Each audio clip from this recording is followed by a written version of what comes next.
Um novo poder insano surgiu em One Piece. Um poder que explica todas as lacunas que ainda ficavam para trás, como a origem das Akuma no Mi, a origem do deus do sol Nika e até mesmo qual o verdadeiro poder de Imu e como ele o conseguiu.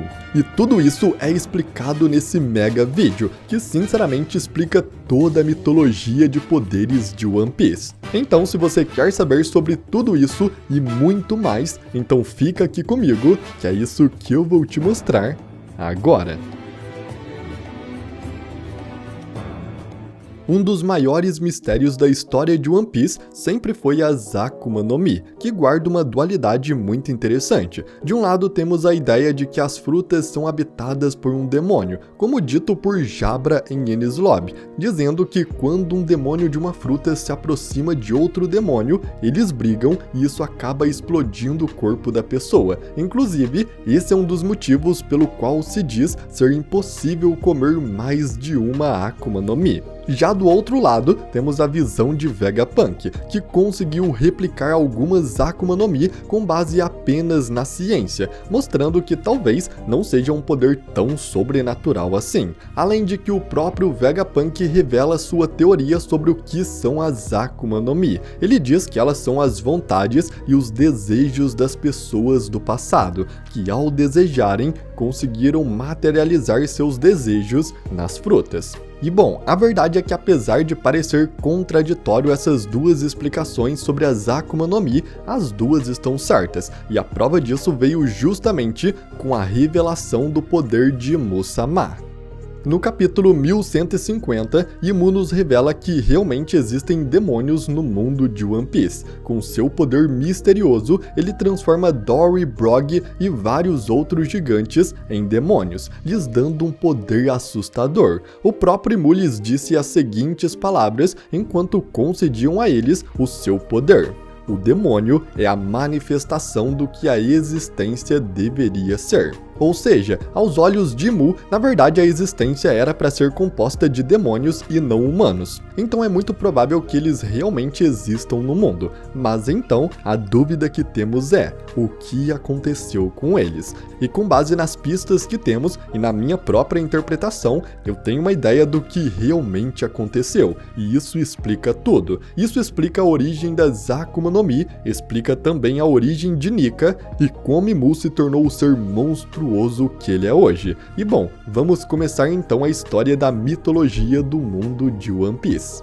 De início, existiam duas forças, os humanos junto com as raças humanoides e também os demônios, que como já vimos, realmente existem, mas são uma raça praticamente extinta hoje em dia.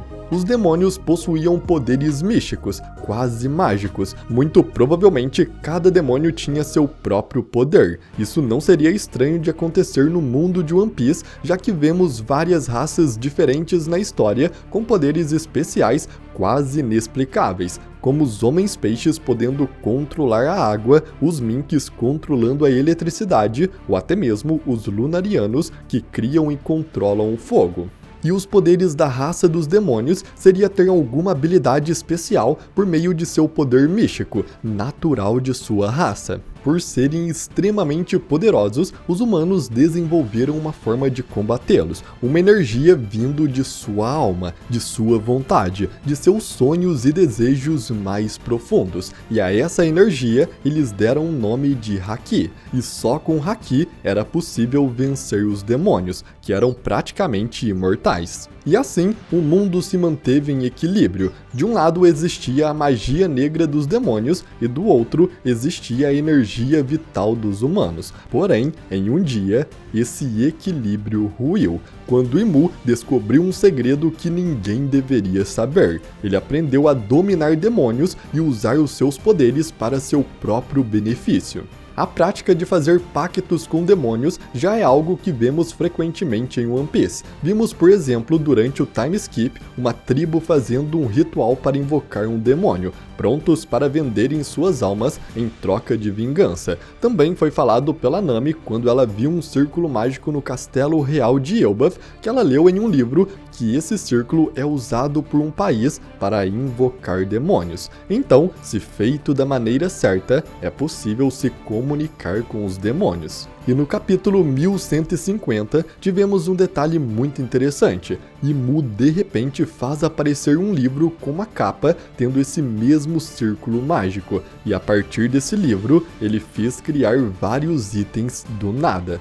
Então é muito provável que Imu tenha descoberto uma forma de usar o poder dos demônios, de escravizá-los e fazê-los o obedecer. Pode ter sido por meio desse livro antigo que Imu encontrou que lhe dá alguma magia para controlá-los. Esse livro também pode conter o nome de alguns demônios, apenas os mais demoníacos, já que de acordo com as tradições mágicas e religiosas antigas, acreditava-se que o nome verdadeiro de algo ou alguém continha sua essência e poder. Então saber o nome de um demônio te colocava em uma posição de superioridade ou domínio. Até mesmo no cristianismo, onde a figura de demônios é mais proeminente, temos uma passagem de Jesus ordenando que um demônio diga seu nome. Então, esta pode ter sido a forma que Imu usou para controlá-los, e então forçá-los a emprestar o seu poder, ou até mesmo forçando pactos em outras pessoas.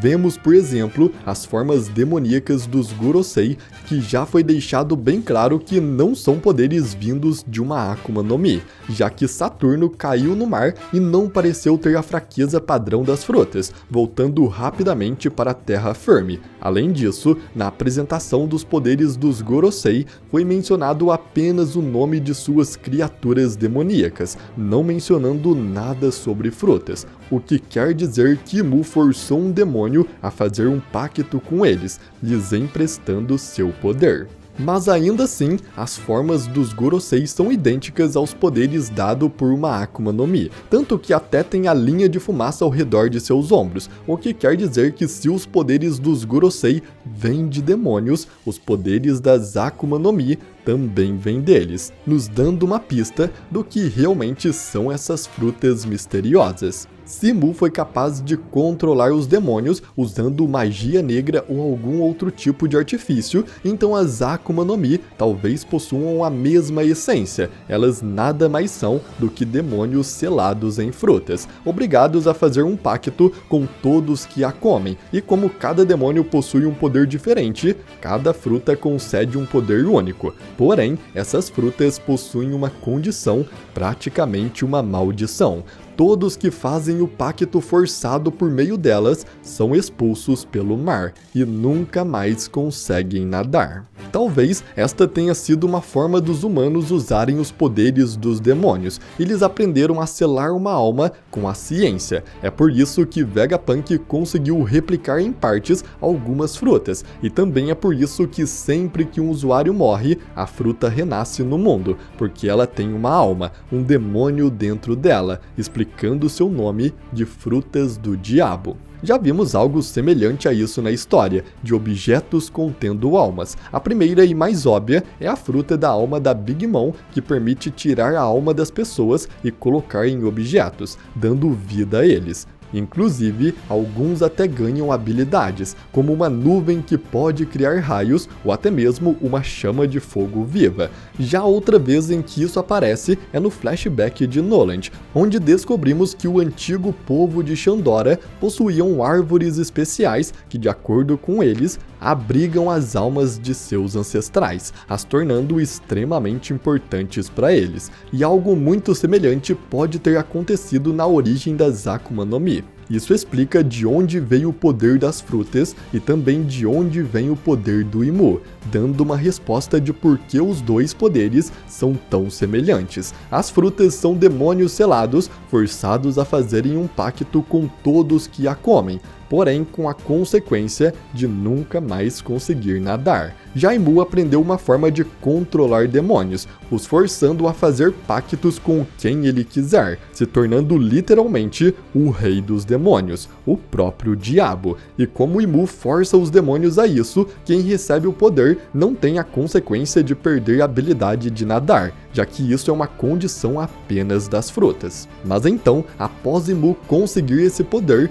o equilíbrio do mundo acabou, e ele decidiu se tornar o rei de tudo e dominar a todos. Assim, a tirania e a escravidão passaram a existir no mundo. Escravos e pessoas afetadas por todo o mundo por não aguentarem mais tudo aquilo, então passaram a desejar que um salvador surgisse. Seus sonhos se tornaram que um bem tão forte quanto o mal de Mu nascesse no mundo para combatê-lo e tirar todos desta vida horrível. Assim então, com o desejo coletivo, o haki de todas as pessoas se juntaram e então algo nasceu. Assim nasceu a fruta do deus do sol Nika, a esperança da humanidade. A fruta de Nika pode ser a única que não possui um demônio, mas sim a esperança de todos. Já vimos que o haki nada mais é do que a vontade das pessoas, uma energia natural que pode assumir várias formas. Então, se várias pessoas desejassem muito, seu haki poderia fazer algo ser criado na realidade,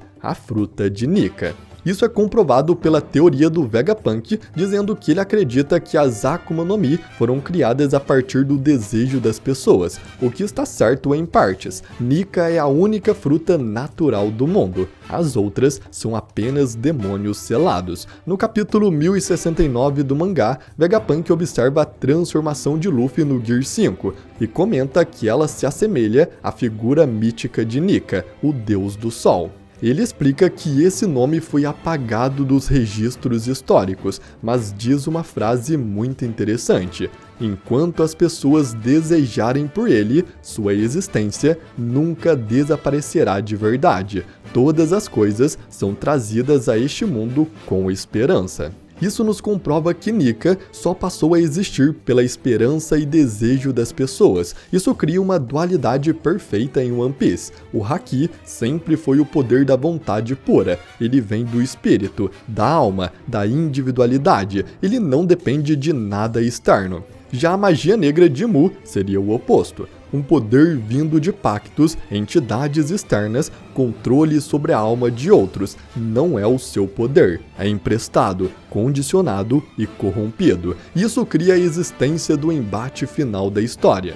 Liberdade de espírito, o próprio haki contra o controle absoluto, a magia negra de Mu e seu controle de demônios. Se o haki é a vontade e muitas vontades unidas podem influenciar o mundo, então faz total sentido que uma fruta possa nascer do desejo coletivo de esperança, de liberdade e de salvação. Isso coloca Nika como a primeira fruta verdadeiramente nascida e não amaldiçoada. Não veio de demônio, veio de um sonho coletivo. Isso dá ainda mais profundidade à frase do Gorosei: a fruta que representa o maior inimigo do governo mundial. E é claro que representa, porque representa tudo o que eles não podem controlar. Ela nasceu da liberdade do povo, não da dominação de Mu.